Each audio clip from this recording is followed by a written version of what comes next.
তাহাজ্জুদ আর ফজরের অভ্যাস আছে যার, রহমত পূর্ণ প্রভাত হয় তার। আলহামদুলিল্লাহি রাব্বিল আলামিন, আসসালাতু ওয়াসসালামু আলা সাইয়্যিদিল মুরসালিন, আম্মা বা'দু, আউযু বিল্লাহি মিনাশ শাইতানির রাজীম, বিসমিল্লাহির রহমানির রহিম। আসসালাতু ওয়াসসালামু আলাইকা ইয়া রাসূলুল্লাহ ওয়া আলা আলিকা ওয়া আসহাবিকা ইয়া হাবিবাল্লাহ। আসসালাতু ওয়াসসালামু আলাইকা ইয়া নবিয়াল্লাহ ওয়া আলা আলিকা ওয়া আসহাবিকা ইয়া নূরাল্লাহ। মাদানী চ্যানেলের দর্শক শ্রোতা, আলহামদুলিল্লাহ আবার উপস্থিত হয়েছি মাহে রবিউল আউয়ালের রহমতপূর্ণ প্রভাত অনুষ্ঠান নিয়ে। যে যেখান থেকে আমাদের অনুষ্ঠান দেখছেন, দূরে কিংবা কাছে, দেশে কিংবা প্রবাসে, সকল দর্শককে জানাই আন্তরিক মোবারকবাদ। আল্লাহ তাবারক ওয়া তাআলার দয়া, আলহামদুলিল্লাহ আশিকে রসুলের আনন্দময় সেই মাস রবিউল আউয়াল আরও একবার আমরা পেয়েছি। আমাদের জীবনে আরও একবার সেই আনন্দময় মাসের আগমন ঘটেছে। প্রত্যেক আশিকে রসুলের শুকরিয়া আদায় করা উচিত এবং এই মাসকে কেন্দ্র করে ভালো ভালো কিছু নিয়ত নিজের আমল নামার মধ্যে করা উচিত যে আমি এই মাস থেকে কোন আমল শুরু করতে পারি। রবিউল আউয়াল মাস নবীর আগমনের মাস, আর হুজুর সাল্লাল্লাহু আলাইহি সাল্লামের সদকায় সব কিছু পেয়েছি। এই মাসে ভালো কিছু নিয়ত আমাদের করা উচিত, নিজের আমল নামায় নতুন কিছু নেক আমল অ্যাড করা উচিত। আল্লাহ তাআলা বোঝার তৌফিক দিক। রাহমাতে আলম সাল্লাল্লাহু তাআলা আলাইহি ওয়াসাল্লামের আলিশান ফরমান, যে ব্যক্তি আমার উপর সকালে এবং সন্ধ্যায় তিনবার করে দুরূদ শরীফ পাঠ করবে, আল্লাহ তাবারক ওয়া তাআলা ওই ব্যক্তির ওই দিন ও রাতের গুনাহকে ক্ষমা করে দিবেন। সাল্লু আলাল হাবিব সাল্লাল্লাহু তাআলা আলা মুহাম্মদ সাল্লাল্লাহু তাআলা আলাইহি ওয়াসাল্লাম। দর্শক শ্রোতা, রহমতপূর্ণ প্রভাত অনুষ্ঠানে আমরা কোরআনে পাকের তেলাওয়াত শুনব, হামদে বারি তাআলা, নাতে রসুলে মকবুল সাল্লাল্লাহু তাআলা আলাইহি ওয়াসাল্লাম। এবং আজকের অনুষ্ঠানেও একটি বিষয় নিয়েছে আলোচনা করার জন্য, নেকির দাওয়াত দেওয়ার জন্য, ভালো কিছু কথা আপনাদের পর্যন্ত পৌঁছানোর জন্য। যেহেতু মাহে রবিউল আউয়াল, ইনশাআল্লাহ তাবারক ওয়া তাআলা রহমতপূর্ণ প্রভাত অনুষ্ঠান আপনারা দেখবেন।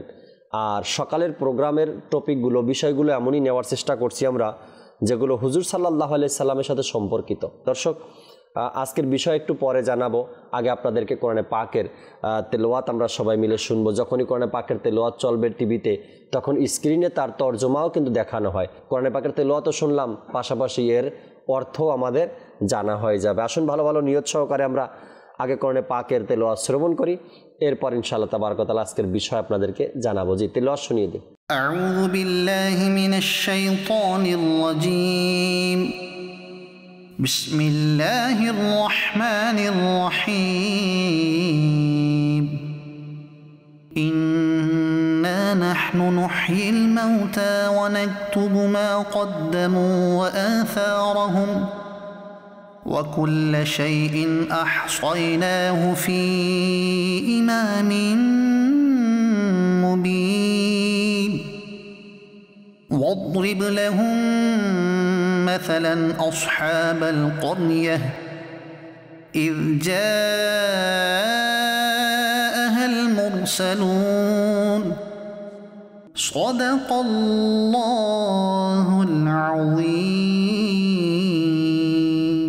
সুবহানাল্লাহ। আল্লাহ তাবারক ওয়া তাআলা কোরআনে পাকের মধ্যেই কিন্তু হুজুর সাল্লাল্লাহু তাআলা আলাইহি ওয়াসাল্লামের আগমনের কথাগুলো ইরশাদ করে দিয়েছেন। শুধু কোরআনে পাক নয়, কোরআনে পাকের পূর্বেও যে সকল কিতাবগুলো আল্লাহ তাআলা নাজিল করেছেন, যে সকল আল্লাহ তাবারক ওয়া তাআলার বাণীগুলো বনি ইসরাইলের নবীদের উপরে আল্লাহ তাআলা নাজিল করেছেন, তাদেরকেও আমার নবী সাল্লাল্লাহু আলাইহি সাল্লামের আগমনের কথা জানিয়েছেন, তারাও প্রচার প্রসার করেছে। আর বিশেষ করে আমাদের জন্য যে কোরআন, হুজুর সাল্লাল্লাহু আলাইহি ওয়াসাল্লামের উপর যে কোরআন নাজিল হয়েছে, সে কোরআনে পাকের মধ্যেও হুজুর আকরাম সাল্লাল্লাহু আলাইহি সাল্লামের পৃথিবীতে, দুনিয়াতে আগমনের কথা আল্লাহ তাআলা ইরশাদ করেছেন। যখন কোনো আশিকে রসুল, যখন কোনো ব্যক্তি এই কোরআনে পাকের তেলাওয়াত তর্জমার সাথে পাঠ করবে, অন্তরে ইশকে রসুল নিয়ে সে কোরআনের তর্জমা পড়বে, কোরআন অন্তরের মধ্যে ইশকে রসুল নিয়ে কোরআনে পাকের তাফসির করতে যাবে, তো কোরআনে পাকের প্রত্যেকটা সূরায়, প্রত্যেকটা আয়াতে, প্রত্যেকটা পৃষ্ঠায়, প্রত্যেকটা হরফে হরফে নবী পাক সাল্লাল্লাহু আলাইহি সাল্লামের ভালোবাসা, মান, মর্যাদা, সম্মান, ইজ্জত সে খুঁজে পাবে। আল্লাহ চাই ইনশাআল্লাহ তাবারক ওয়া তাআলা যেহেতু রবিউল আউয়াল মাস শুরু, আর আজকের যে বিষয় আমরা রেখেছি নবী করিম সাল্লাল্লাহু তাআলা আলাইহি ওয়াসাল্লামের সম্মানিত আম্মা জানকে নিয়ে, মা আমেনা রাদিয়াল্লাহু তাআলা আনহাকে নিয়ে মানুষের মধ্যে বিভিন্নভাবে চিন্তা ভাবনা আছে, এবং হুজুর সাল্লাল্লাহু আলাইহি সাল্লামের সম্মানিত বাবা আব্দুল্লাহ রাদিয়াল্লাহু তাআলা আনহুকে নিয়েও বিভিন্ন মতামত সমাজের মধ্যে আজকাল শোনা যায়।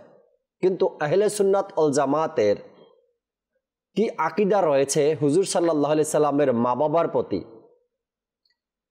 এই বিষয়টা আজ আমরা তুলে ধরার চেষ্টা করব। আজকের বিষয় নিয়েছি প্রিয় নবী সাল্লাল্লাহু আলাইহি সাল্লামের মা বাবা, অর্থাৎ হুজুর সাল্লাল্লাহু আলাইহি সাল্লামের মায়ের দিক নিয়ে কিছু আলোচনা করার চেষ্টা করব, তার বাবার দিক নিয়েও কিছু আলোচনা করার আমরা চেষ্টা করব ইনশাআল্লাহ তাবারক ওয়া তাআলা। আশা রাখি আপনারা অনুষ্ঠানে থাকবেন শেষ পর্যন্ত, অনেক কিছু জানার হবে। আজ সমাজের মধ্যে হুজুর সাল্লাল্লাহু আলাইহি সাল্লামের মা বাবাকে নিয়ে মানুষ বিভিন্ন ধরনের আকীদা রাখে, বিভিন্ন ধরনের বিশ্বাস রাখে। সঠিক কোনটা, এই সঠিক কথাগুলো মাদানী চ্যানেলের মাধ্যমে আমরা জানার চেষ্টা করব ইনশাআল্লাহ তাবারক ওয়া তাআলা। আলোচনায় যাওয়ার পূর্বে চলুন আজকের অনুষ্ঠানে আমরা আল্লাহ তাবারক ওয়া তাআলার প্রশংসা হামদে বারি তাআলা আমরা শ্রবণ করি, এরপর ইনশাআল্লাহ তাআলা আজকের বিষয় নিয়ে আমরা আলোচনা করব। জি নুলেন বে সাল্লাল্লাহু আলাইকা ইয়া রাসূলুল্লাহ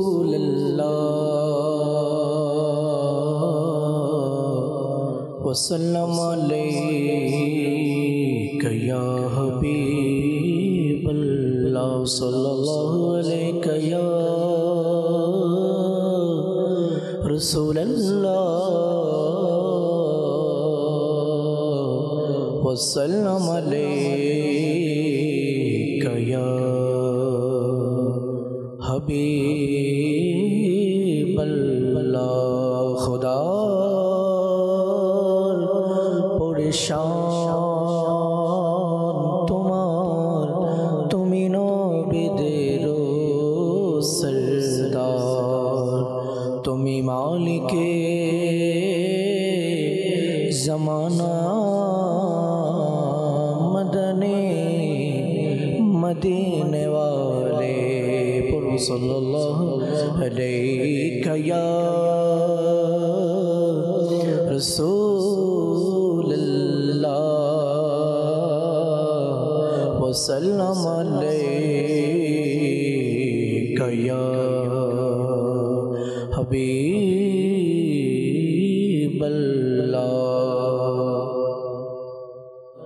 দয়া করো তুমি আমায়, দয়াল ভান্ডার দয়াল আল্লাহ, ক্ষমা করো হে তুমি মওলা, গুনাহ আমার দয়াল আল্লাহ, দয়া করো তুমি আমায়, দয়াল ভান্ডার দয়াল আল্লাহ। আমি অদম গুনাহশীল,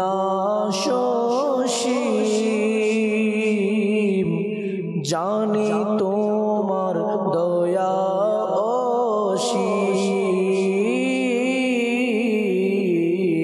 আমি অদম গুনাহশীল, জানি তোমার দয়া অসীম, আমি পাপী অপরাধী, তুমি গফফার দয়াল আল্লাহ, দয়া করো তুমি আমায়, দয়াল ভান্ডার দয়াল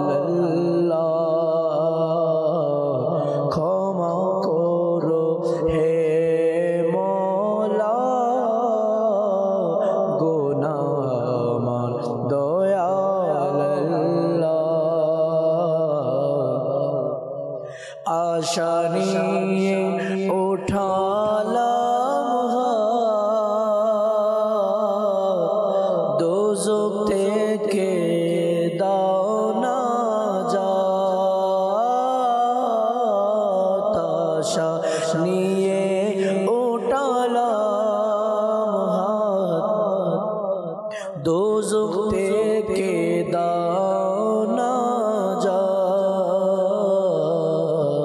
তুমি মওলা আমি বান্দা, তুমি সত্তর দয়াল আল্লাহ,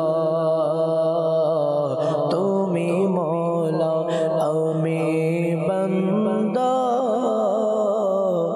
তুমি সত্তর দয়াল আল্লাহ। গুনার বোঝা মাথায় নিয়ে নত শিরে ডাকে তোমায়,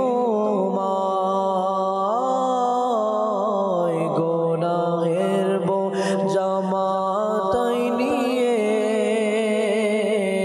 নত শিরে ডাকে তোমায়, গুনাহ ক্ষমা পাবার আশায় ডাকে বরকার দয়াল আল্লাহ। দয়া করো তুমি আমায়, দয়াল ভান্ডার দয়াল আল্লাহ। ক্ষমা করো ওহে মওলা, গুনাহ আমার দয়াল আল্লাহ। তারিয়ে দাও যদি আমায় মওলা, মওলা, তারিয়ে দাও যদি আমায়, বলো আমি যাব কোথায়, ক্ষমা করে গুনাহ আমার, হবে না কম তোমার ভান্ডার, চিরতরে করো ক্ষমা, গুনাহ আমার দয়াল আল্লাহ। দয়া করো তুমি আমায়, দয়াল ভান্ডার দয়াল আল্লাহ। ক্ষমা করো ওহে মওলা, গুনাহ আমার দয়াল আল্লাহ।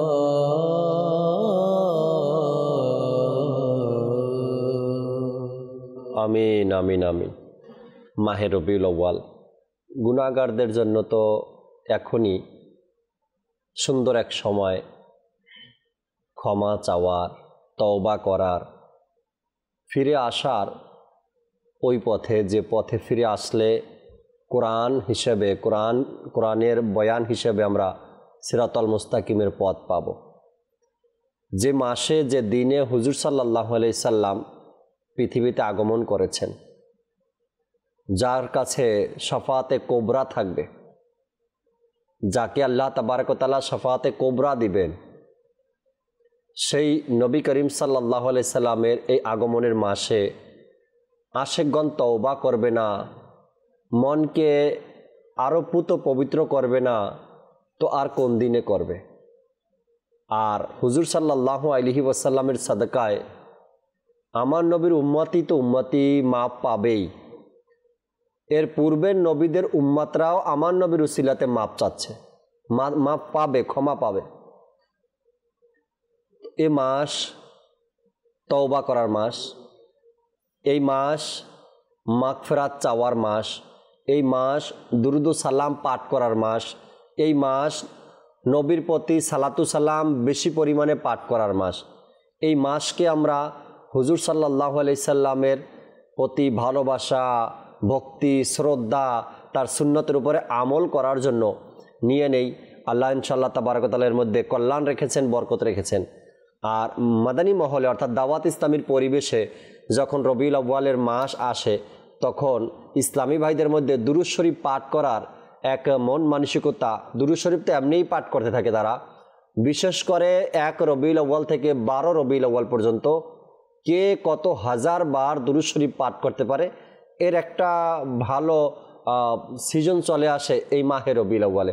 আপনিও নিয়ত করে নিতে পারেন যে রবিউল আউয়ালের 1 তারিখ থেকে 12 তারিখ পর্যন্ত আমি কত হাজার দুরূদ শরীফ পাঠ করতে চাই। প্রতিদিন 5000, প্রতিদিন 10,000, প্রতিদিন 1000, কত হাজার দৈনিক পাঠ করব এবং এই 12 দিনে আমি কত হাজার বার দুরূদ শরীফ পাঠ করব। যে নবী করিম সাল্লাল্লাহু আলাইহি সাল্লাম এই মাসে দুনিয়াতে আসছেন তার উপরে দুরূদ শরীফ আমরা পাঠ করার নিয়ত করেনি। আল্লাহ তাআলা বোঝার তৌফিক দিক। কামরুজ্জামান ভাই আমাদের সাথে আছেন। আজকের যে বিষয় নিয়েছি কামরুজ্জামান ভাই, প্রিয় নবী সাল্লাল্লাহু আলাইহি সাল্লামের সম্মানিত মা বাবা অর্থাৎ মাতা পিতা। সমাজের মধ্যে বিভিন্ন ধরনের কথা বা উক্তি বা আকীদা মানুষ রাখে হুজুর সাল্লাল্লাহু আলাইহি সাল্লামের মা বাবার ব্যাপারে। তো এই সম্পর্কে যদি কিছু তথ্য আমাদেরকে জানাতেন। প্রিয় নবী সাল্লাল্লাহু আলাইহি সাল্লামের পিতামাতা জান্নাতি, এতে কোনো সন্দেহ নেই, স্পষ্ট কথা। প্রিয় নবী সাল্লাল্লাহু আলাইহি সাল্লামের মাতা পিতা উভয়জন জান্নাতি, তারা জান্নাতের মধ্যে অবস্থান করছে, এতে কোনো সন্দেহ নেই। আহলে সুন্নাত ওয়াল জামাতের আকীদা হচ্ছে নবীজির পিতামাতা উভয় জান্নাতি। জি আচ্ছা, এটি তো আকীদার বিষয় এবং যা কুরআন ও হাদিস দ্বারা প্রমাণিত উলামায়ে কেরাম বর্ণনা করেন। যদি আমরা ব্যাপক দৃষ্টিকোণ থেকে বা সাধারণ নলেজে আমরা দেখি, একটু লক্ষ্য করি যে নবী করিম সাল্লাল্লাহু আলাইহি সাল্লাম অসংখ্য মানুষকে জান্নাত দান করেছেন। আশরায়ে মুবাশশারা তাদেরকে বলা হয় যাদেরকে প্রিয় নবী সাল্লাল্লাহু আলাইহি সাল্লাম দুনিয়াতে জান্নাতের সুসংবাদ দিয়েছেন। জি, তাদেরকে আশরায়ে মুবাশশারা বলে, যা অসংখ্য উলামায়ে কেরাম কিতাবের মধ্যে বর্ণনা করেছেন যে আশরায়ে মুবাশশারা তারা জান্নাতি সাহাবী। নবী করিম সাল্লাল্লাহু আলাইহি সাল্লাম নিজেই জান্নাতের মালিক। জি, আল্লাহ সুবহানাহু ওয়া তাআলা নিজেই নবী করিম সাল্লাল্লাহু আলাইহি সাল্লামকে জান্নাতের মালিক বানিয়ে দিয়েছেন। নবী করিম সাল্লাল্লাহু আলাইহি সাল্লামের হাতে জান্নাত, এজন্য নবী করিম সাল্লাল্লাহু আলাইহি সাল্লাম একাধিক সাহাবীকে জান্নাত দান করেছেন। দুনিয়াতে থাকা অবস্থায় তাদেরকে জান্নাতি বলে ঘোষণা করেছেন। এমনকি কিছু সাহাবে কেরাম এর ব্যাপারে এটাও এসেছে, আল্লাহর নবী রাসূলুল্লাহ আরবি সাল্লাল্লাহু আলাইহি সাল্লাম ইরশাদ করছেন তারা এখন জান্নাতের মধ্যে অবস্থান করছে।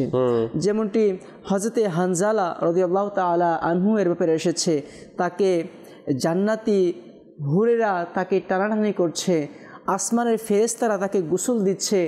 এই যে অলৌকিক ঘটনাগুলো নবী করিম সাল্লাল্লাহু আলাইহি সাল্লাম বর্ণনা করছেন, অর্থাৎ জান্নাতে অবস্থান করছেন বিদায় এই অবস্থাগুলো বর্ণনা করেছেন। তো যার হাতে জান্নাত, যিনি জান্নাত অসংখ্য মানুষকে দান করেন, তার পিতা মাতা জান্নাতে যাবে না, এটা তো সাধারণ দৃষ্টিকোণ থেকেও বলা যাচ্ছে না। রাইট।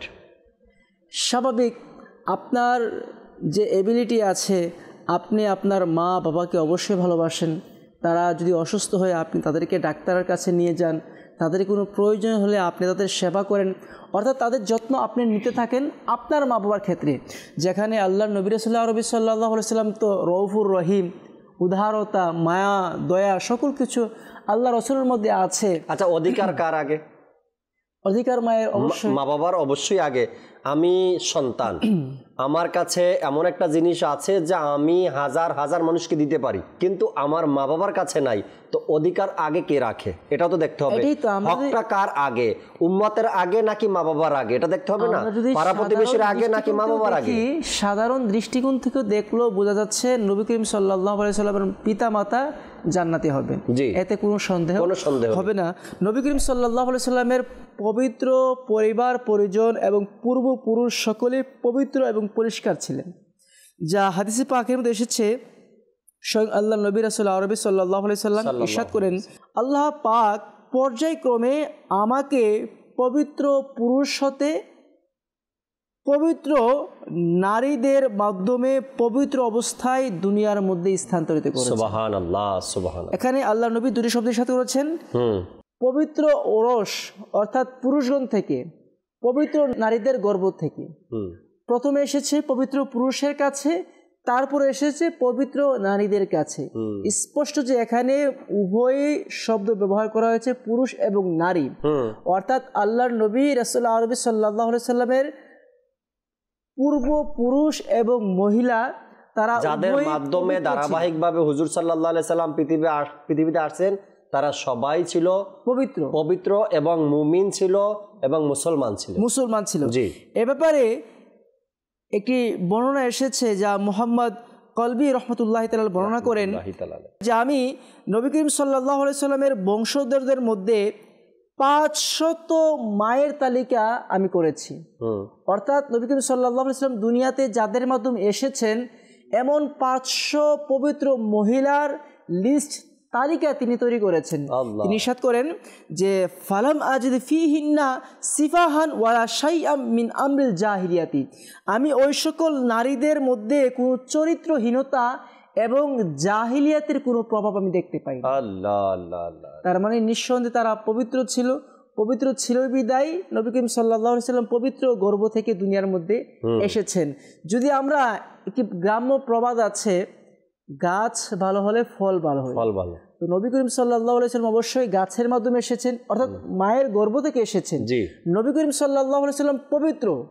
এখন তার পূর্বপুরুষ এবং পূর্ব নারীরা পবিত্র হবে না, এটা কখনো আমি সাধারণ দৃষ্টিকোণ থেকেও বলতে পারি না। আর আল্লাহ তাবারক ওয়া তাআলা নিজের হাবিব সাল্লাল্লাহু তাআলা আলাইহি ওয়াসাল্লামকে দুনিয়াতে পাঠাবেন, এটা কোনো অপবিত্রতার মাধ্যমে পাঠাবেন বা কোনো অমুসলিমদের ঘরে পাঠাবেন আল্লাহ তাআলার পানা, এমনটা তো হতে পারে না। আর এমনটা তো চিন্তা ভাবনাতেও আনা যায় না।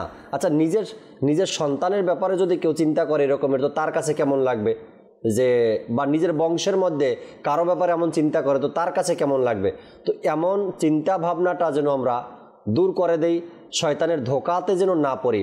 হুজুর সাল্লাল্লাহু তাআলা আলাইহি ওয়াসাল্লামের মা এবং বাবা উভয়জন ছিলেন মুসলমান, মুমিন এবং পাক ও পবিত্র। আর তাদের মাধ্যমেই হুজুর সাল্লাল্লাহু আলাইহি সাল্লামকে দুনিয়ার নিয়ম, দুনিয়ার সিস্টেম অনুযায়ী আল্লাহ তাআলা পৃথিবীতে পাঠিয়েছেন। আমাদের সাথে ফজলে রাব্বি ভাইও আছেন তিনি আমাদের সাথে।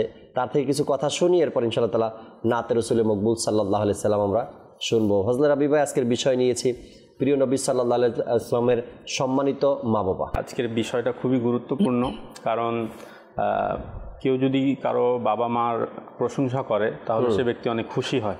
তাই যদি নবী করিম সাল্লাল্লাহু আলাইহি ওয়াসাল্লামের পিতা মাতার যদি আমরা প্রশংসা করি তাহলে অবশ্যই নবী করিম সাল্লাল্লাহু আলাইহি সাল্লামও খুশি হবেন। রাইট, কারণ বাবা মাকে সবাই ভালোবাসে। আর আমার বাবাকে কেউ, আমার মার কেউ প্রশংসা করবে, তো আমার অন্তর খুশি হবে।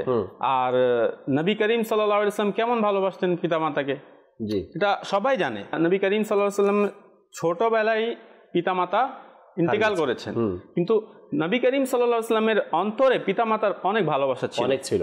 এখন কথা হলো, নবী করিম সাল্লাল্লাহু আলাইহি ওয়াসাল্লামের যে বংশ, জাকির ভাই, যেভাবে নবী করিম সাল্লাল্লাহু আলাইহি ওয়াসাল্লামের পরবর্তী বংশধর যেভাবে পবিত্র, সেভাবেই নবী করিম সাল্লাল্লাহু আলাইহি ওয়াসাল্লামের পূর্ববর্তী যে বংশ সেটাও পবিত্র। সুবহানাল্লাহ। অর্থাৎ নবী করিম সাল্লাল্লাহু আলাইহি ওয়াসাল্লাম যে বংশধর হযরতে আদম আলাইহিস সালাম থেকে হযরতে আব্দুল্লাহ রাদিয়াল্লাহু আনহু পর্যন্ত, আর হযরতে বিবি হাওয়া রাদিয়াল্লাহু তাআলা আনহা থেকে বিবি আমিনা রাদিয়াল্লাহু তাআলা আনহা পর্যন্ত যত বাবা মা নবী করিম সাল্লাল্লাহু আলাইহি ওয়াসাল্লামের, যত বাবা মা অর্থাৎ বাবা দাদা এভাবে করে উপর পর্যন্ত যত কেউ ছিলেন সবাই পবিত্র ছিলেন।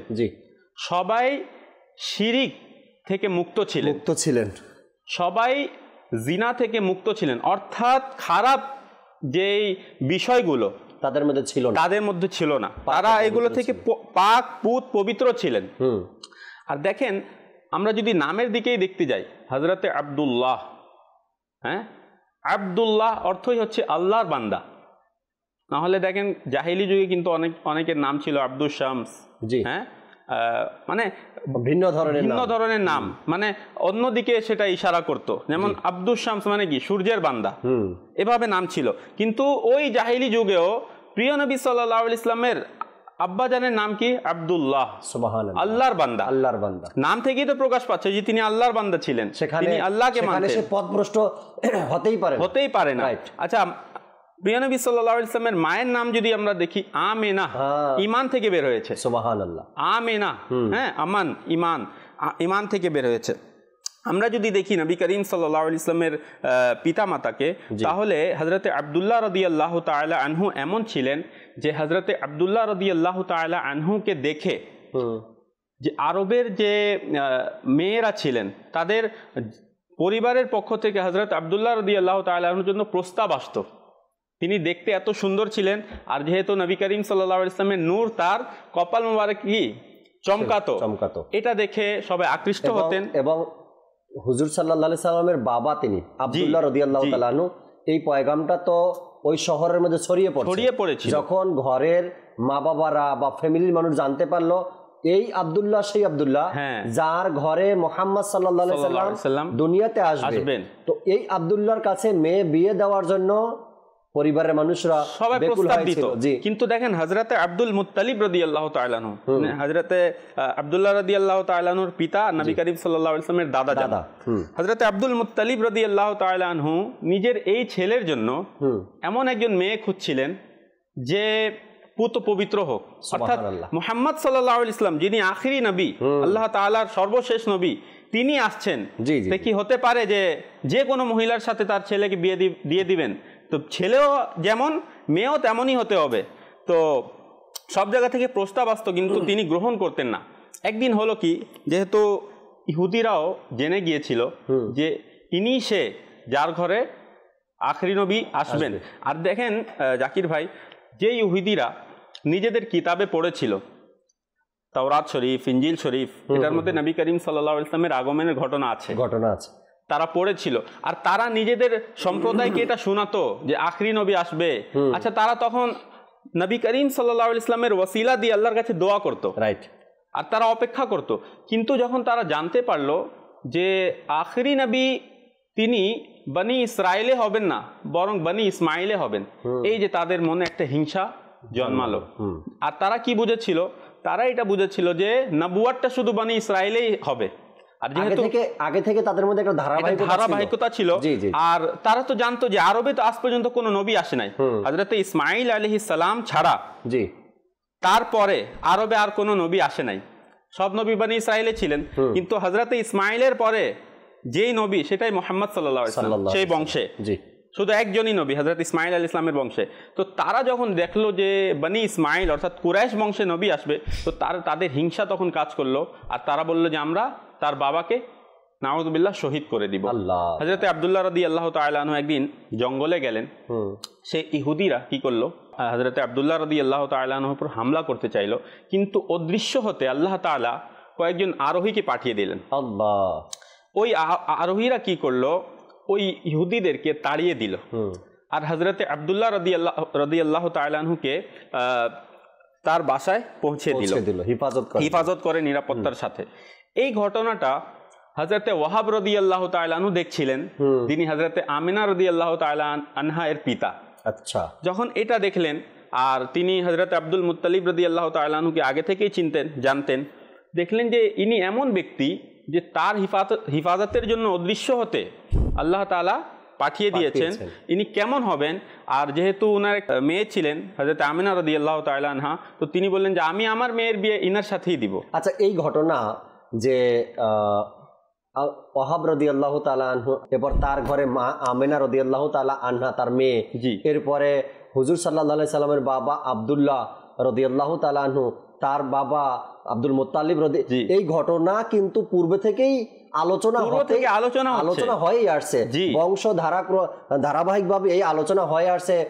সেই জমানার যারা ইমানদার ছিল তাদের মধ্যে এই কথাগুলো চলতে থাকতো যে আখিরি নবীর বাবা হবে আব্দুল্লাহ, কিন্তু কোন আব্দুল্লাহ এইটা কিন্তু নির্ধারিত তারা জানতো না যে কোন আব্দুল্লাহ হবে। ভাই, এখানে আব্দুল মুত্তালিব রাদিয়াল্লাহু তাআলা আনহু এটা জানতেন যে নবুয়ত আমাদের বংশ থেকে আসবে।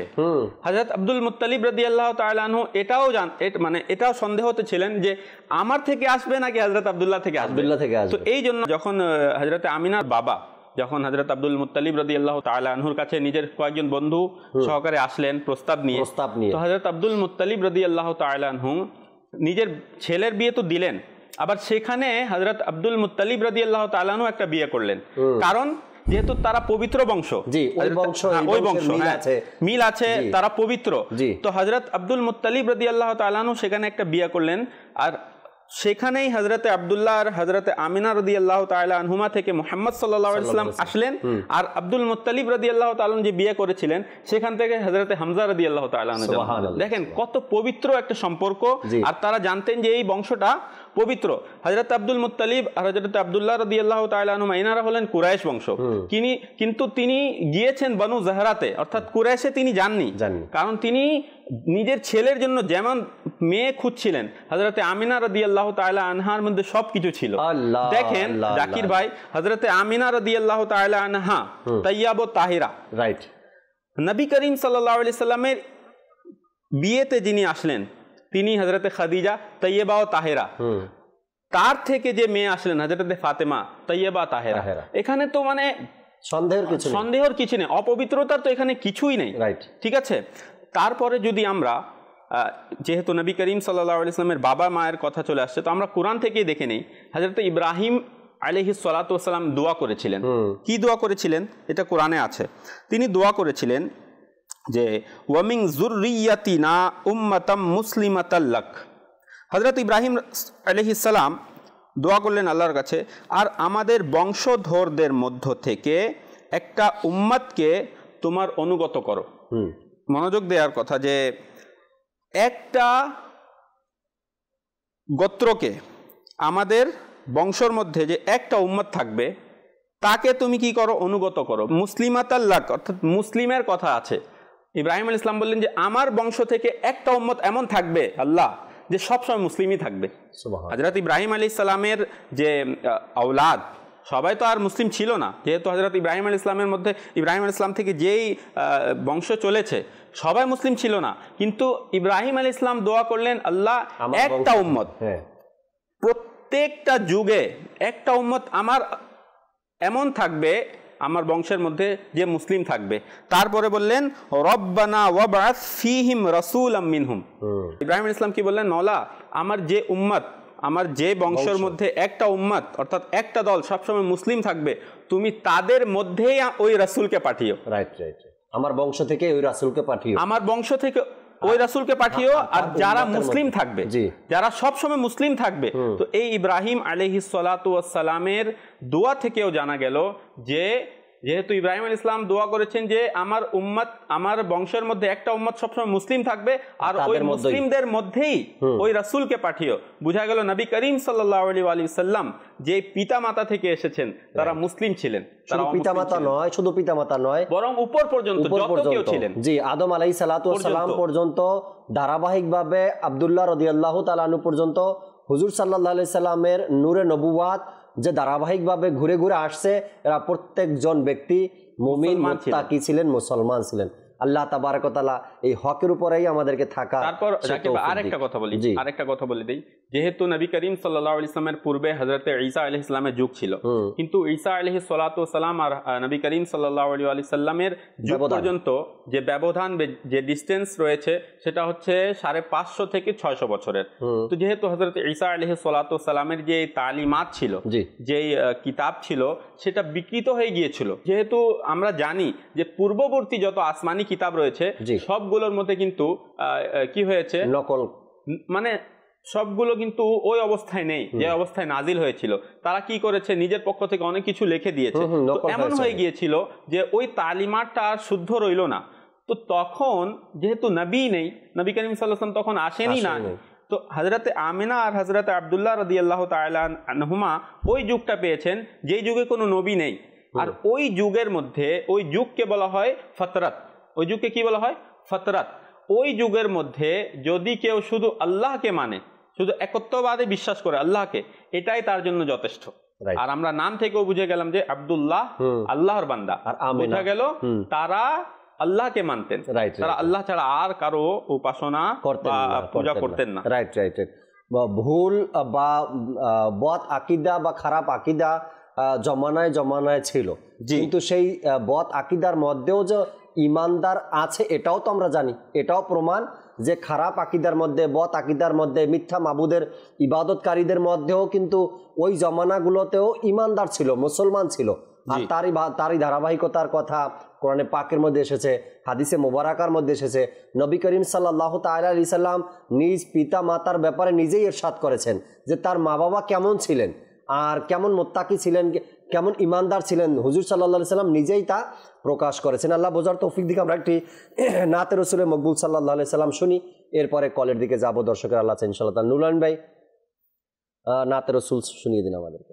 মারহাবা মারহাবা মারহাবা মকি মদনী মারহাবা মারহাবা মারহাবা আরবি হাশমে মারহাবা মারহাবা মারহাবা মকি মদনী মারহাবা মারহাবা মারহাবা আরবি হাশমে মন বড় আনন্দিত আজ ঈদ মিলাদুন নবী মন বড় আনন্দিত আজ ঈদ মিলাদুন নবী আশিকদের ঈদ হলো ঈদ মিলাদুন নবী বলো মারহাবা মারহাবা মারহাবা মকি মদনী মারহাবা মারহাবা মারহাবা আরবি হাশমে এইদিকেতে নূর দেখো ওই দিকেতে নূর নূর এইদিকেতে নূর দেখো ওই দিকেতে নূর নূর সারা জাহানের কোনায় কোনায় নূরে নূরে ভরপুর বলো মারহাবা মারহাবা মারহাবা মকি মদনী মারহাবা মারহাবা মারহাবা আরবি হাশমে শোকর পেরে তারা খুশি হোরেরা আনন্দিত সকল ফেরেশ তারা খুশি হোরেরা আনন্দিত শুধু পেরে শান শয়তান আহার তাহার লস করে বলো মারহাবা মারহাবা মারহাবা মকি মদনী মারহাবা মারহাবা মারহাবা আরবি হাশমে ভাতে যা বলে আবুল আহাব খুশি নবীর মিলাদে ভাতে যা বলে আবুল আহাব খুশি নবীর মিলাদে তাই তো তাহার সংসারেতে আজব কিছু কমেছে বলো মারহাবা মারহাবা মারহাবা মকি মদনী মারহাবা মারহাবা মারহাবা আরবি হাশমে প্রিয় নবীর আগমনে আদর হলো দূরীভূত প্রিয় নবীর আগমনে আদর হলো দূরীভূত কি আসমান কি জমিন সারা জগতে নূর নূর মারহাবা মারহাবা মারহাবা মকি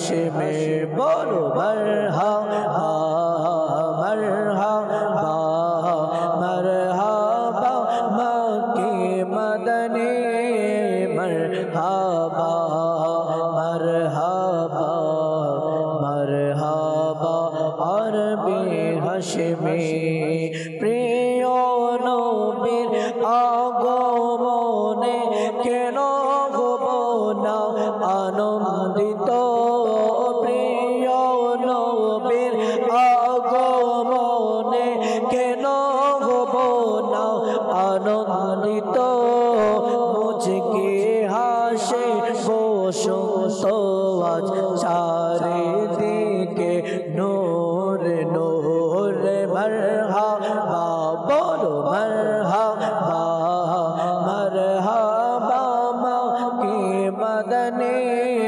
মারহাবা মারহাবা মারহাবা আরবি হাশমি মারহাবা মারহাবা মারহাবা মক্কি মদনী মারহাবা মারহাবা মারহাবা আরবি হাশমি সুবহানাল্লাহ সুবহানাল্লাহ মারহাবা মারহাবা মক্কি মাদানী সুবহানাল্লাহ।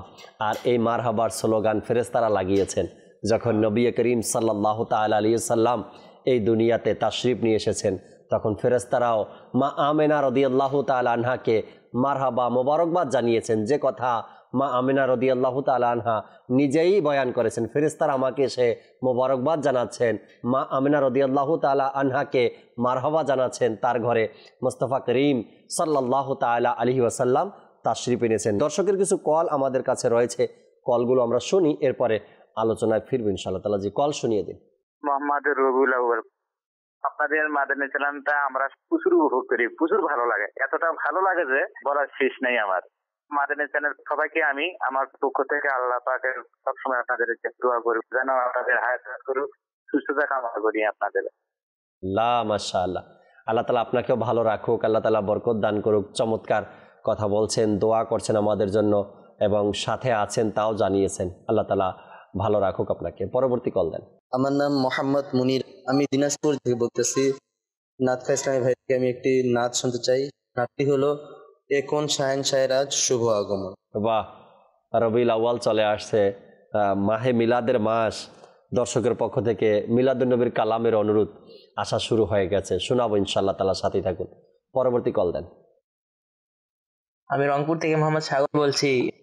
মাশাআল্লাহ, অনেক সুন্দর অনুষ্ঠান চলছে। দাওয়াত ইসলামের এই অনুষ্ঠান আমাকে অনেক সুন্দর লাগে। আপনাদের সকলকে মিলাদুন নবীর শুভেচ্ছা। মাশাআল্লাহ, সাথে থাকার জন্য অসংখ্য ধন্যবাদ আপনাকে শওকত ভাই। পরবর্তী কল দেন। মোহাম্মদ মেহেদী হাসান, আমি একটা নাচ শুনতে চাই। নাচটি হলো বাগদাদের মুসাফির আমার সালাম। বাগদাদের মুসাফির আমার সালাম, এটা মানকাবাত আপনি শুনতে চেয়েছেন, যদি সম্ভব হয় শোনাবেন ইনশাআল্লাহ তাআলা। পরবর্তী কল দেন। কামরুজ্জামান সিরাজগঞ্জ থেকে বলছি।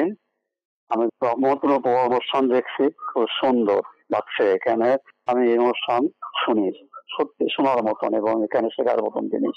আমার জন্য দোয়া করবেন, আমি জানি আপনাদের এই অনুষ্ঠানের সাথে সংযুক্ত হতে পারি। আল্লাহ তাবারাক ওয়া তাআলা সর্বক্ষণ সর্ব অবস্থায় মাদানী চ্যানেলের সাথে যেন আপনি থাকতে পারেন, এজন্য দোয়া করি আপনার জন্য আল্লাহ তাআলার দরবারে। আল্লাহ আপনাকে ভালো রাখুক, সুস্থ রাখুক। মাশাআল্লাহ। পরবর্তী কল দেন। আমি মোহাম্মদ আয়াত, সকল ইসলামী ভাইকে রবিউল আউয়াল অনেক অনেক শুভেচ্ছা জানাই। আমাকে একটা নাচ শোনাবেন? মন বড় আনন্দিত, আজ ঈদ মিলাদুন নবী। মাশাআল্লাহ মাশাআল্লাহ, রবিউল আউয়ালের কালামের আরও একটি অনুরোধ চলে আসছে, শোনাবো ইনশাআল্লাহ তাআলা, সাথেই থাকবেন, সময় দেবেন আমাদেরকে, একটু পরে শোনাচ্ছি আপনাকে। পরবর্তী কল দেন। সাতক্ষীরা থেকে পাইলট বলছিলাম। আমি মাদানী চ্যানেল দেখতে খুব ভালো লাগছে। আমি একটা নাচ শুনতে চাই, নূর এলো নূর। নূর এলো নূর এলো, এই কালামেরও অনুরোধ আসছে, শোনাবো, সাথে থাকুন। পরবর্তী কল দেন। আমি রংপুর থেকে, আমার নাম আরমা। সুন্দর একটি অনুষ্ঠান, আমার কাছে অনেক ভালো লাগছে। আপনাদের সবাইকে মিলাদুন নবীর শুভেচ্ছা। আমি একটি নাচ শুনতে চাই, মারহাবা ইয়া মুস্তাফা। মারহাবা ইয়া মোস্তফা কালাম শুনতে চেয়েছেন এবং সবাইকে মিলাদুন্নবীর শুভেচ্ছাও জানিয়েছেন। আপনাকেও ঈদে মিলাদুন্নবী সাল্লাল্লাহু আলাইহি সাল্লামের অসংখ্য মোবারকবাদ। আল্লাহ তাআলা সবাইকে ভালো রাখুক। যারা কলের মাধ্যমে আমাদের সাথে ছিলেন শুকরিয়া আদায় করছি আপনাদের। একটু পরে নুরুল্লাহ ভাই থেকে ইনশাআল্লাহ তাআলা কালামগুলো আমরা শুনে নিব। কামরুজ্জামান ভাইয়ের কাছে আসতে চাই, আজকের যে বিষয় আমরা নিয়েছি আলোচনা করার জন্য, প্রিয় নবী সাল্লাল্লাহু আলাইহি সাল্লামের সম্মানিত মা বাবা। জি কামরুজ্জামান ভাই। জি আলহামদুলিল্লাহ, আমরা শুনছিলাম নবী করিম সাল্লাল্লাহু তাআলা আলাইহি ওয়া সাল্লাম এর পিতামাতার ব্যাপারে একটি বিষয় স্পষ্টত আমরা শুনেছি যে নবী করিম সাল্লাল্লাহু আলাইহি সাল্লামের পিতামাতা জান্নাতি, এখানে আর কোনো সন্দেহ নেই। হাদিসে পাকের মধ্যে এটিও এসেছে, আল্লাহ নবী রাসূলুল্লাহ আরবি সাল্লাল্লাহু আলাইহি সাল্লাম মায়ের কবর জিয়ারত করেছেন এবং ইস্তেগফার করেছেন এবং নবী করিম সাল্লাল্লাহু আলাইহি সাল্লাম পুনরায় জীবিত করে দিয়েছেন এবং ইসলাম ধর্ম গ্রহণ করেছেন, আবারও ইন্তেকাল করেছেন। এমনও বর্ণনা হাদিসে পাকের মধ্যে পাওয়া যায়। যেমনটি বর্ণিত রয়েছে আল্লাহর নবী রাসূল আরবি সাল্লাল্লাহু তাআলা আলাইহি ওয়া সাল্লামের পিতামাতার ব্যাপারে নবী করিম সাল্লাল্লাহু আলাইহি ওয়াসাল্লাম ইরশাদ করেন, আমি আমার মায়ের কবরের কাছে গিয়েছি, মায়ের কবরের কাছে গিয়ে আমি আল্লাহ পাকের কাছে দোয়া করেছি যেন আল্লাহ পাক আমার মাকে পুনরায় জীবিত করে দেন। ফাসাআলতুল্লাহা আইয়ুহইয়াহা ফাআহইয়াহা। নবী করিম সাল্লাল্লাহু আলাইহি সাল্লাম মায়ের কবরে গিয়েছেন, আল্লাহ পাকের কাছে প্রার্থনা করেছেন যেন আল্লাহ পাক তাকে পুনরায় জীবিত করে দেন। তো বলা হচ্ছে ফাআহইয়াহা, আল্লাহ পাক আমার মাকে জীবিত করে দিয়েছেন। তারপর বলা হচ্ছে ফাআমানাত বি, এবং আমার মা আমার প্রতি ঈমান এনেছে এবং আল্লাহ পাক পুনরায় তাকে আবার ইন্তেকাল দিয়ে দিয়েছেন। অর্থাৎ এই হাদিসের পাক থেকে আমরা স্পষ্টভাবে অনুধাবন করতে পারছি, এক তো প্রথমেই নবী পাক সাল্লাল্লাহু আলাইহি সাল্লামের পিতামাতা মুমিন ছিলেন, জান্নাতি ছিলেন। কিন্তু এখানে জীবিত করার রহস্য এটিও বলা যেতে পারে, যেহেতু নবী করিম সাল্লাল্লাহু আলাইহি সাল্লাম দুনিয়াতে আসার পূর্বে মিল্লাতে ইব্রাহিম ছিল, অর্থাৎ ইব্রাহিম আলাইহিস সালাতু ওয়াস সালামের ধর্ম, ইব্রাহিম আলাইহিস সালাতু ওয়াস সালামের দিন দুনিয়াতে ছিল। যারা দিন ইব্রাহিম মুমিনদের ছিল তারা মুমিন ছিল, তারা জান্নাতি হবে। এক তো নবী করিম সাল্লাল্লাহু আলাইহি সাল্লামের পিতামাতা মিল্লাতে ইব্রাহিমের ছিল, মিল্লাতে ইব্রাহিম মানে তারাও জান্নাতি, তারাও মুমিন। যেহেতু নবী করিম সাল্লাল্লাহু আলাইহি সাল্লাম দুনিয়াতে আসার পূর্বে সকল ধর্ম বাতিল হয়ে গিয়েছে, এখন শুধুমাত্র নবী করিম সাল্লাল্লাহু আলাইহি সাল্লামের ধর্মই অবশিষ্ট রয়েছে, সকল ধর্ম সকল কিছু বাদ হয়ে গিয়েছে। এজন্য আল্লাহ সুবহানাহু ওয়া তাআলা আবারও এক তো মুমিন ছিলেন, আবারও মা আমিনা রাদিয়াল্লাহু তাআলা আনহাকে জীবিত করলেন এবং নবী করিম সাল্লাল্লাহু আলাইহি সাল্লামের হাতে ধর্মগ্রহণ করলেন, ইসলাম ধর্ম গ্রহণ করলেন, আবারও ইন্তেকাল করলেন। তো পরিশেষে বোঝা যায় এক তো পূর্বেও তারা মুমিন ছিলেন এবং আমাদের ধর্ম অর্থাৎ নবী করিম সাল্লাল্লাহু আলাইহি সাল্লামের ধর্ম তারা গ্রহণ করেছেন, তারা নিঃসন্দেহে মুমিন ছিলেন, জান্নাতি ছিলেন। মাশাআল্লাহ মাশাআল্লাহ, চমৎকার বলছেন কামরুজ্জামান ভাই। হুজুর সাল্লাল্লাহু আলাইহি সাল্লামের যেই একটি হাদিসে মোবারকা প্রায় সময় আমরা শুনে থাকি ওলামায়ে আহলে সুন্নাতের জবানে, সেটি বর্ণনা করলেন হুজুর সাল্লাল্লাহু তাআলা আলাইহি ওয়াসাল্লাম নিজের মা বাবার ব্যাপারে। আচ্ছা, একটি উদাহরণ এখানে দেই যে তিনি তার মাকে কেমন ভালোবাসতেন আর কেমন সম্মান করতেন। যেহেতু শৈশবেই তিনি মা বাবাকে হারিয়েছেন, সেই উদাহরণ তার মা বাবার সাথে তার যে এক সম্পর্ক, সম্মান প্রদর্শন করা বা তার মা বাবার আমল ইবাদত, এগুলো তো তিনি বয়ান করতে পারেননি বা ইরশাদ করতে পারেননি, এই কারণে শৈশবেই মা বাবাকে হারিয়েছেন। একটা ঘটনা পাওয়া যায় যেটা কিতাবের মধ্যে, যে সাহাবা ইকরাম আলাইহিমুর রিদওয়ানদের সাথে হুজুর সাল্লাল্লাহু আলাইহি সাল্লাম এক জায়গাতে বসা ছিলেন, কোনো বিষয় নিয়ে তাদের মধ্যে আলোচনা চলছিল। ইতিমধ্যে একজন মহিলা আসলেন, আর তাকে আসতে দেখেই হুজুর সাল্লাল্লাহু আলাইহি সাল্লাম দাঁড়িয়ে গেলেন এবং নিজের চাদর মোবারক বিছিয়ে দিলেন। ওই মহিলা আসার পরে তাকে সেখানে সম্মানের সাথে বসালেন। হুজুর সাল্লাল্লাহু আলাইহি সাল্লাম আদবের সাথে তার সাথে কথা বললেন, সকল সাহাবা ইকরামকে সাইড করে দিলেন, আগে সবচেয়ে গুরুত্বপূর্ণ সেই ব্যক্তিকে বানালেন, সেই মহিলাকে। তার সাথে কথা বলার পরে তাকে যখন বিদায় জানালেন, বিদায় দিলেন, এরপর সাহাবা ইকরামকে আবার ডাকলেন, তারা আবার বসলেন। সাহাবা ইকরাম এই দৃশ্য দেখে অবাক হয়ে গেলেন যে হুজুর সাল্লাল্লাহু আলাইহি সাল্লামের তো আম্মা জান পৃথিবীতে বেঁচে নেই, এই মহিলা কে যাকে আমার নবী সাল্লাল্লাহু আলাইহি সাল্লাম নিজের চাদর মোবারক বিছিয়ে দিলেন? এমন দৃশ্য তো কখনো আমরা দেখিনি। এবং এত আদবের সাথে তার সাথে কথা বললেন, মনে হবে যে এই ব্যক্তি, এই মহিলা তার মা, এমন আদব রক্ষা করলেন তিনি। সাহাবা ইকরামের মধ্যে প্রশ্ন, এরপর তারা জিজ্ঞাসা করলেন, ইয়া রাসূলুল্লাহ, আমার মা বাবা আপনার কদমে কোরবান হয়ে যাক, যে সম্মানিত মহিলা এসেছিল তাকে আপনি চাদর বিছিয়ে দিলেন, তার সাথে এত আদবের সাথে কথা বললেন, ইনি কে ছিলেন? নবী করিম সাল্লাল্লাহু তাআলা আলাইহি সাল্লাম তখন সেই সম্মানিত মহিলার পরিচয় তুলে ধরলেন, বললেন তিনি হলেন আমার দুধ মা। যেখানে নবী করিম সাল্লাল্লাহু তাআলা আলাইহি সাল্লাম তার দুধ মায়ের জন্য, ফজলে রাব্বি ভাই যেখানে নিজের দুধ মায়ের জন্য এতটা সম্মান প্রদর্শন করলেন, আদব রক্ষা করলেন, ভালোবাসা ভক্তি শ্রদ্ধা দেখালেন, তো সেখানে নিজের মায়ের প্রতি তার কতটা ভালোবাসা থাকতে পারে, নিজের মায়ের প্রতি তার ভক্তি শ্রদ্ধা কেমন ছিল। হয়তোবা হুজুর সাল্লাল্লাহু আলাইহি সাল্লামের মা বাবা জীবিত থাকতো, হুজুর সাল্লাল্লাহু আলাইহি সাল্লামের আপনার নবুয়াত যে এলান ঘোষণা এ পর্যন্ত যদি হায়াতে মোবারকাতে থাকতো, তবে তাদের মা বাবার ব্যাপারেও হাজার হাজার হাদিসে পাক বর্ণিত হতো, তাই না? বর্ণিত হতো যে তার মা তার জন্য কি করেছেন, তার বাবা তার জন্য কি করেছেন, তিনি কি করেছেন। হ্যাঁ, আল্লাহ তাবারক ওয়া তাআলার একটা সিস্টেম এটা, যে আল্লাহ তাআলার রিজা, জি সন্তুষ্টি, ঠিক আছে, আল্লাহ যেমন যার সাথে চেয়েছেন তার সাথে তেমনই হয়েছে। কারো মা বাবা, কোনো সন্তান দুনিয়াতে এসেই দেখে মা বাবা নেই, এগুলোতে আল্লাহ তাআলার হিকমত থাকে। জি, যেমন নবী করিম সাল্লাল্লাহু আলাইহি ওয়াসাল্লামের 3 জন ছেলে সন্তান ছোটবেলায় ইন্তেকাল করেছেন, এটা আল্লাহ তাআলার হিকমত। জি, আল্লাহ তাআলা যা চাইবেন নবী করিম সাল্লাল্লাহু আলাইহি ওয়াসাল্লাম তার মধ্যেই সন্তুষ্ট, আর নবী করিম সাল্লাল্লাহু আলাইহি ওয়াসাল্লাম যা করেন আল্লাহ তাআলা তাতে সন্তুষ্ট। সুবহানাল্লাহ, সুবহানাল্লাহ। এখানে আল্লাহ তাআলার হিকমত ছিল, এইজন্য নবী করিম সাল্লাল্লাহু আলাইহি ওয়াসাল্লামের ছোটবেলায় হযরত আব্দুল্লাহ উম্মতের জন্য কিন্তু অনেক বড় শিক্ষা আছে এখানে। কেমন শিক্ষা এটা? আমাদের মধ্যে হাজারো ভাই এমন আছেন যারা জন্মের পরে বাবাকে দেখেন নাই, হাজার ভাই এমন আছেন যাদেরকে আমিও চিনি, যাদের জন্মের পরেই তারা বাবাকে দেখেন। আচ্ছা, বুঝ হয় ওঠার আগেই মাকে হারিয়েছেন। এখন এই উম্মতরা যারা শৈশবে মা বাবা হারিয়েছে, তাদের জন্য অনেক বড় সান্ত্বনার এক মেসেজ, যে আমার নবী সাল্লাল্লাহু আলাইহি সাল্লাম দোনো জাহানের মালিক ও মুখতার, যাকে আল্লাহ তাবারক ওয়া তাআলা এত শান ও শওকত, এত ভালোবেসে যাকে সৃষ্টি করেছেন, যাকে সৃষ্টি না করলে কিছুই হতো না, সেই নবী করিম সাল্লাল্লাহু আলাইহি সাল্লামের সাথে এটা ঘটেছে। আর এটা কিন্তু সান্ত্বনার একটা জায়গা কিন্তু উম্মতের জন্য, তাই না? আচ্ছা, হুজুর সাল্লাল্লাহু আলাইহি সাল্লামের যে সাদাসিধা জীবন আমরা যেটা দেখি, এটা উম্মতের জন্য শিক্ষা। আসলে নিজের জীবনকে প্রিয় নবী সাল্লাল্লাহু আলাইহি সাল্লাম যেমন থাকা পছন্দ করেছেন, এটার মধ্যে এমন শিক্ষা আছে যে যতই দরিদ্র থাকুক মানুষ, গরিব থাকুক, এই জীবনটা সে যাপন করতে পারবে। মানে সে যখন দেখবে আমাদের নবী দো জাহানের বাদশাহ হয়ে এমন জীবন যাপন করেছে, যে একটা ছোট, সেটা তো মহল থেকেও অনেক বড়, আমার নবী যেটাতে থাকবেন সেটা তো জান্নাতি মহল থেকে আরো বেশি দামি, তেমন মহল পৃথিবীতে আর কোনোটাই নেই। ঠিক আছে, মানে এমনি বোঝানোর জন্য বলছি যে একটা ছোট ঘর, আর আজওয়াজে মুতাহারাত ও মাহাতুল মুমিনিনগণ এমন ঘরে বসবাস করতেন কারণ তারা দুনিয়ার পিছে যান নাই।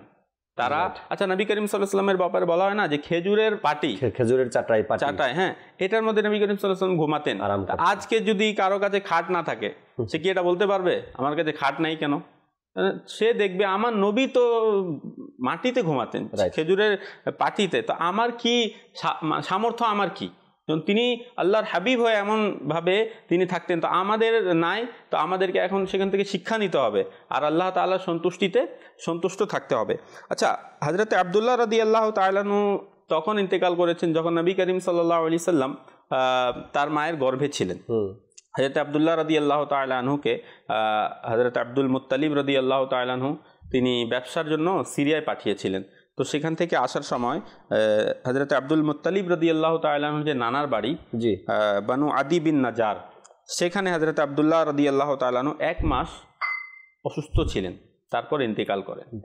আচ্ছা, নবী করিম সাল্লাল্লাহু আলাইহি ওয়াসাল্লামের আম্মা জান হযরত আমিনা রাদিয়াল্লাহু তাআলা আনহা যখন ইন্তেকাল করেন, নবী করিম সাল্লাল্লাহু আলাইহি ওয়াসাল্লামের বয়স তখন 5 থেকে 6 বছর ছিল। তো তিনি হুজুর সাল্লাল্লাহু আলাইহি ওয়াসাল্লামকে সাথে নিয়ে মদিনা শরীফ তার দাদা যান হযরত আব্দুল মুত্তালিব রাদিয়াল্লাহু তাআলা আনহু এর নানার বাড়ি যান, অর্থাৎ হযরত আব্দুল মুত্তালিব রাদিয়াল্লাহু তাআলা আনহু এর নানার বাড়ি হচ্ছে মদিনা শরীফ।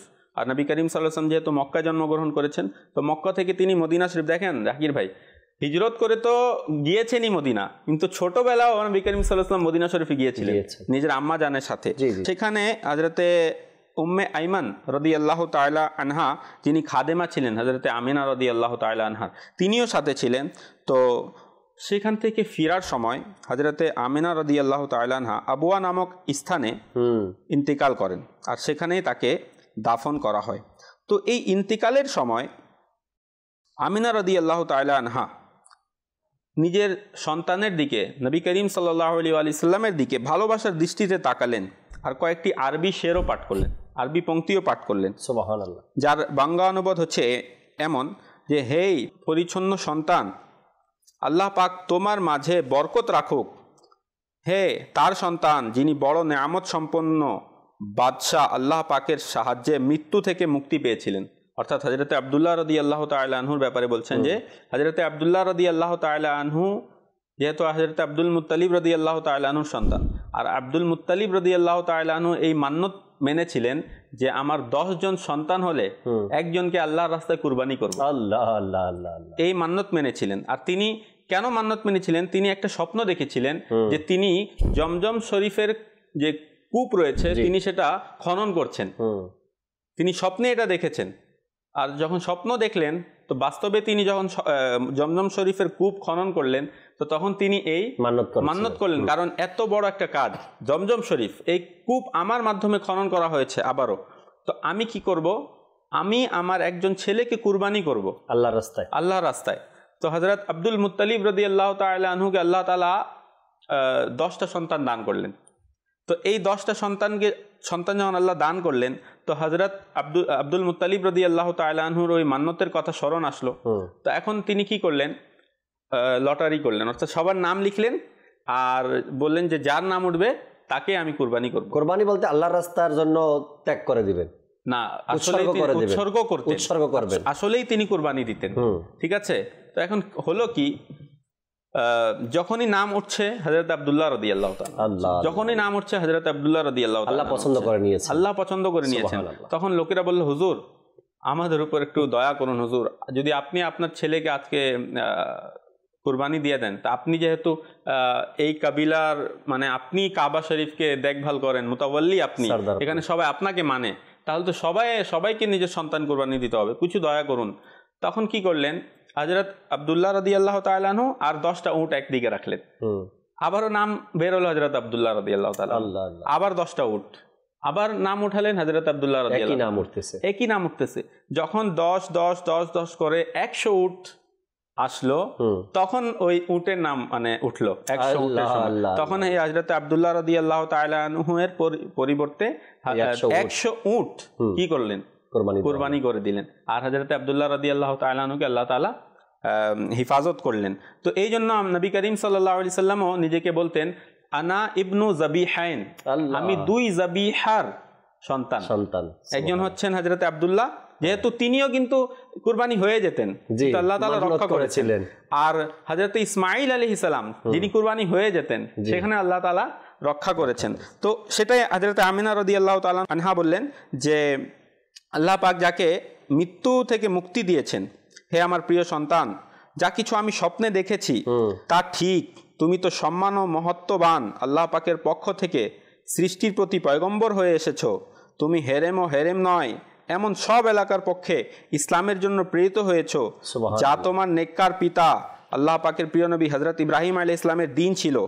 এজন্য আমি আল্লাহ পাকের শপথ দিচ্ছি, তোমাকে আল্লাহ ব্যতীত অন্য কারো সম্পর্কে নিষেধ করছি যেন বিভিন্ন জাতির সাথে মিশে সেসব প্রতিপালকের সাথে বন্ধুত্ব করো না, অর্থাৎ অন্যান্য যারা অন্যান্যদের ইবাদত করে তাদের সাথে মিশো না। তোমাকে আল্লাহ তাআলার ইবাদতের আমি কি করছি? তোমাকে শপথ দিচ্ছি। হযরত বিবি আমিনা রাদিয়াল্লাহু তাআলা আনহার এই রোগে নবী করিম সাল্লাল্লাহু আলাইহি ওয়াসাল্লাম তার মাথা মুবারক টিপ দিতেন যখন হযরত আমিনা রাদিয়াল্লাহু তাআলা অসুস্থ ছিলেন, এবং কান্না করতেন নবী করিম সাল্লাল্লাহু আলাইহি ওয়াসাল্লাম। এখান থেকেই ভালোবাসার যে দিকটা সেটাও বোঝা যায়। তো হুজুর সাল্লাল্লাহু আলাইহি ওয়াসাল্লামের অশ্রু মোবারক আম্মা জানের যে চেহারায় পড়লে তখন তিনি চোখ খুললেন আর নিজের ওড়না দিয়ে নবী করিম সাল্লাল্লাহু আলাইহি ওয়াসাল্লামের অশ্রু মুছে দিলেন। তখন বললেন, দুনিয়া মারা যাবে কিন্তু আমি কখনোই মরবো না। কে বললেন? হযরতে আমিনা রাদিয়াল্লাহু তাআলা আনহা বললেন যে দুনিয়া মারা যাবে কিন্তু আমি কখনোই মরবো না, কেননা আমি তোমার মতো সন্তান রেখে যাচ্ছি। আল্লাহ আল্লাহ আল্লাহ, যার কারণে পূর্ব ও পশ্চিমে চর্চা হবে। সুবহানাল্লাহ। কে বলছেন এটা? হযরতে আমিনা রাদিয়াল্লাহু তাআলা আনহা। আর আসলেই আজ দেখেন পৃথিবীতে নবী করিম সাল্লাল্লাহু আলাইহি ওয়াসাল্লামের ওসিলা হযরতে নবী করিম সাল্লাল্লাহু আলাইহি ওয়াসাল্লামের পিতা মাতার কি চর্চা হয়, যারা আহলে সুন্নাত ওয়াল জামাত জি তারা চর্চা করছে, আর আমরা এই নিয়তেই করি যাতে নবী করিম সাল্লাল্লাহু আলাইহি ওয়াসাল্লামের যে কৃপার দৃষ্টি সেটা আমরা পেয়ে যাই। জাকির ভাই লাস্ট একটা কথা বলবো, হযরতে ইসমাইল হাক্কি তিনি তাফসিরে রুহুল বয়ানে বলেছেন যে হযরতে সাইয়্যিদুনা ইউনুস আলা নবিয়িনা ওয়া আলাইহিস সালাতু ওয়াস সালাম, এক রিওয়ায়াতে আছে 3 দিন, এক রিওয়ায়াতে আছে 7 দিন, আর এক রিওয়ায়াতে আছে 40 দিন তিনি মাছের পেটে ছিলেন। তো তিনি যে মাছের পেটে ছিলেন তিনি বলেন যে সেই মাছ জান্নাতে যাবে। কেন যাবে? কেন যাবে বলা হয়েছে যে ওই মাছের পেটের ভিতরে একজন নবী ছিলেন। জি। তো ইউনুস আলাইহিস সালাম মাত্র কয়েকদিন ছিলেন, সেই মাছ যদি জান্নাতে যায় তবে যেই মোবারক পেটে ইউনুস আলাইহিস সালামের আকা মুহাম্মদ সাল্লাল্লাহু আলাইহি সাল্লাম কয়েক মাস পর্যন্ত ছিলেন, সেই বিবি আমিনা রাদিয়াল্লাহু তাআলা আনহার যে সম্মান মর্যাদা কেমন হবেন, কেমন হবে, যারা তাকে অমুসলিম বলে তাদের একটু ভাবা উচিত। এখান থেকে আল্লাহ তাআলারও গজব হবে, আর নবী করিম সাল্লাল্লাহু আলাইহি সাল্লামও কি অসন্তুষ্ট হবেন, নবী করিম সাল্লাল্লাহু আলাইহি সাল্লাম মনে কষ্ট পাবেন। এবং এটা তো একটা ইমানদারের উপরে কেমন একটা তহমত লাগানো, ইমানদার ব্যক্তির উপরে তহমত লাগানো হচ্ছে। তো সেখানে আপনার অবস্থা কেমন হবে? শরীয়তের দৃষ্টিকোণ থেকে যদি দেখি তো ইমানদারকে মানে মুসলমানকে অমুসলিম বলা, ইমানদারকে বেঈমান বলা, এর শরীয়তের ফয়সালা এটাও আপনার জানা আছে যে এমন বাক্য বলাটা নিজের জন্য কতটা ক্ষতিকর। তো সেখানে নবী করিম সাল্লাল্লাহু আলাইহি সাল্লামের সম্মানিত মা বাবার ব্যাপারে এমন উক্তি পোষণ করা, অন্তরে রাখা, সাহস মানুষ পায় কোথায়? আমাদের তো সাধারণ মানুষের পক্ষে মানে এগুলো বলবে না, আমরা কাউকে রুচিতেই আসবে না, সম্মানেই মানে যাদের আকল আছে সাধারণ মানুষ তারা এটা বলবে না। কোন সাহসে বলবে? তারা কোন সাহসে বলবে? আর এখানে নবীর মা, তারপরে সাইয়্যিদুল আম্বিয়া, নবী করিম সাল্লাল্লাহু আলাইহি সাল্লাম সকল আম্বিয়ার সরদার, সকল আম্বিয়ার আকা, তার মা বাবাকে নিয়ে যারা এভাবে নির্দ্বিধায় যারা এভাবে বলে বেড়ায়, তারা কি কখনো চিন্তা করে না যে আমাদেরকেও মরতে হবে, আল্লাহকে মুখ দেখাতে হবে?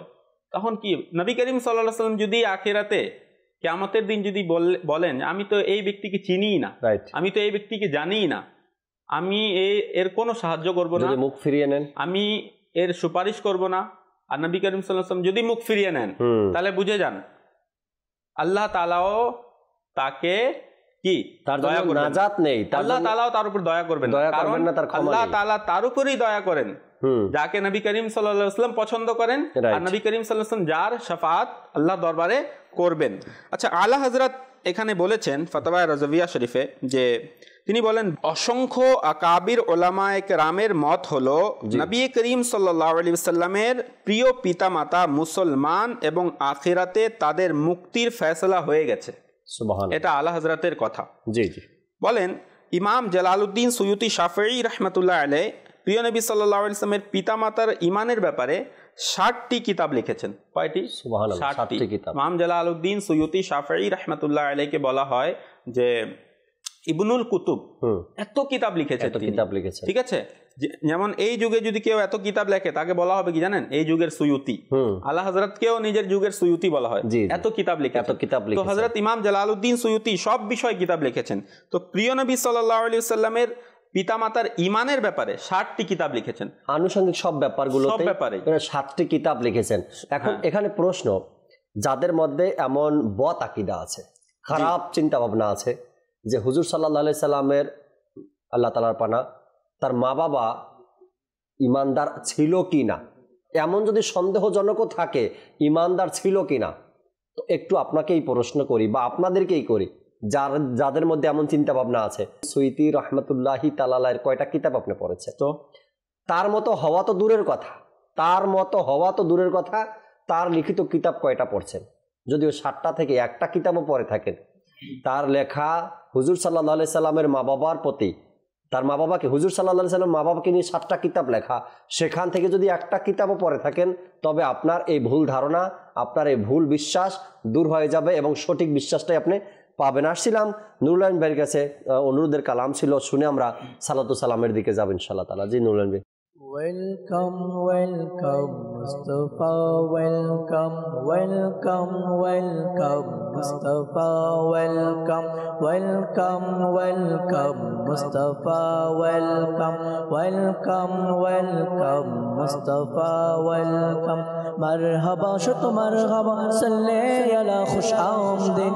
Marhaba shut marhaba, salle ala khush amdin. Eshe noore khuda salle ala khush amdid. Welcome, welcome, Mustafa, welcome, welcome, welcome, Mustafa, welcome, welcome, welcome, Mustafa, welcome. Hey Habibe Kibiriya, salle ala khush amdid. Hey Habibe Kibiriya, salle ala khush amdid. Tajdare Ambiya, salle ala khush amdid. Welcome, welcome, Mustafa, welcome, welcome, welcome, Mustafa, welcome, welcome, welcome, Mustafa, welcome. Marhaba tashne biladat, marhaba shuto marhaba, marhaba tashne biladat, marhaba shuto marhaba. Ma amenar noyun moni, salle ala khush amdid. Welcome, welcome, Mustafa, welcome, welcome, welcome, Mustafa, welcome, welcome, welcome, Mustafa, welcome, welcome, welcome, Mustafa, welcome. Ekon shahin shahera shubho agomon. Ekon shahin shahera shubho agomon. Ekon mohan bagshara shubho agomon. Bolo marhaba maki marhaba, madani marhaba, अरबी मरहबा. बोलो मरहबा मक्की मरहबा, मदनी मरहबा, अरबी मरहबा. आज ज़मानार की होलो जे रोग पलटाचे. आज ज़मानार की होलो जे रोग पलटाचे.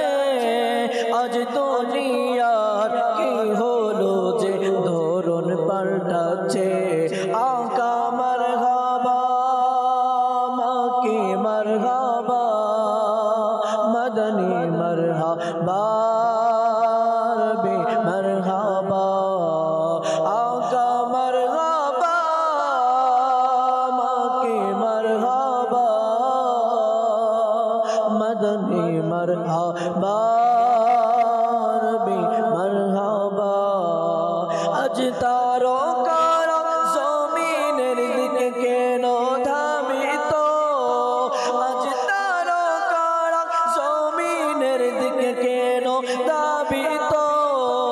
আজ আসমান হতে নূর কেন হচ্ছে বর্ষিত.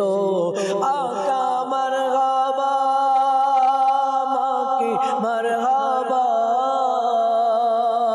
আরবি মারহাবা, হাশমি মারহাবা. আকা মারহাবা মাকি মারহাবা, আরবি মারহাবা, হাশমি মারহাবা. মারহাবা মারহাবা এসেছেন রাসূলুল্লাহ. মারহাবা মারহাবা এসেছেন রাসূলুল্লাহ. মারহাবা মারহাবা এসেছেন রাসূলুল্লাহ. মারহাবা মারহাবা এসেছেন রাসূলুল্লাহ. হক মুবারক মুমিনেরা ঈদ মিলাদুন নবী. হক মুবারক মুমিনেরা ঈদ মিলাদুন নবী. ভাগ হলো শুভ্র শূন্য ঈদ মিলাদুন নবী.